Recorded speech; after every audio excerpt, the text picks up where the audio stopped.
A continuación vamos a trabajar con los principales conceptos de los conectores mecánicos de tuberías. Cuando nosotros tenemos cualquier tipo de terminal o aparato, cuando lo seleccionamos automáticamente aparecen los conectores, como por ejemplo en este lavabo que vemos un conector de agua fría, un conector de agua caliente y un conector de sanitario. Si nosotros pinchamos sobre cualquiera de los conectores, automáticamente empezaremos a modelar el trazado de tubería correspondiente.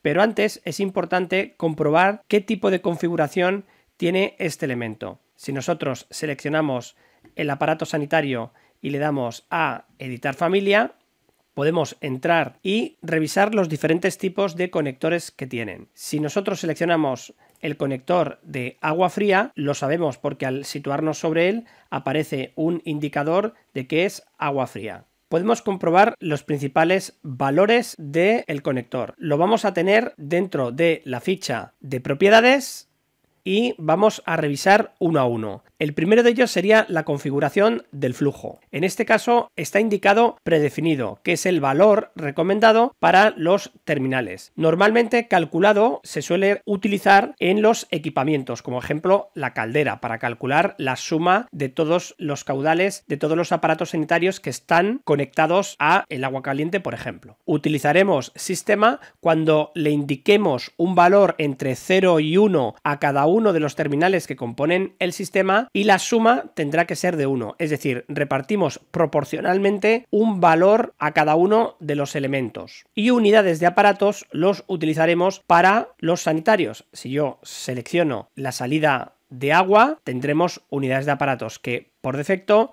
normalmente indicaremos que es 1. En este caso, unidades de aparatos está relacionado con un parámetro que es WF, Waste Fixture Units en inglés, que indica el número de unidades de descarga de este aparato, que como decimos, valor determinado normalmente será en torno a 1. El siguiente valor es entrante o saliente, que indica la dirección del flujo. Normalmente saliente coincide con el vector Z, es decir, saliente siempre está en la misma dirección.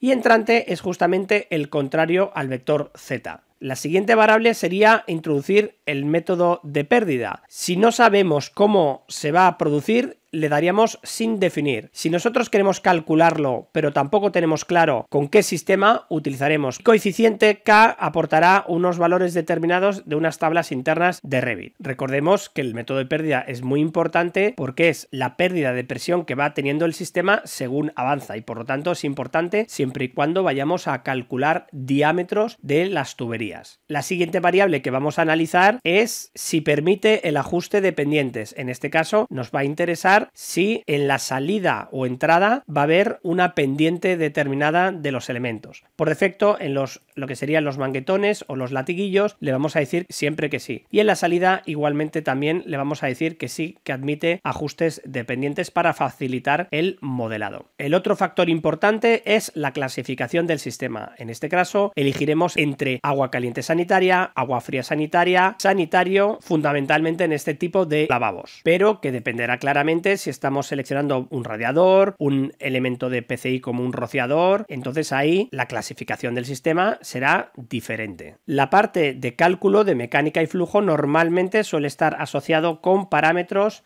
que están disponibles en las propiedades de los elementos y siempre a través de los botones de asociación iremos relacionando el flujo del conector con la parte de flujo de la familia, que esta información estará disponible en el proyecto. Si el valor no se queda asociado, solo estará disponible para ser modificado en la familia. Por último, como información complementaria, podríamos tener una descripción del conector que nos ayudará para temas de etiquetados o marcar si está en servicio o no.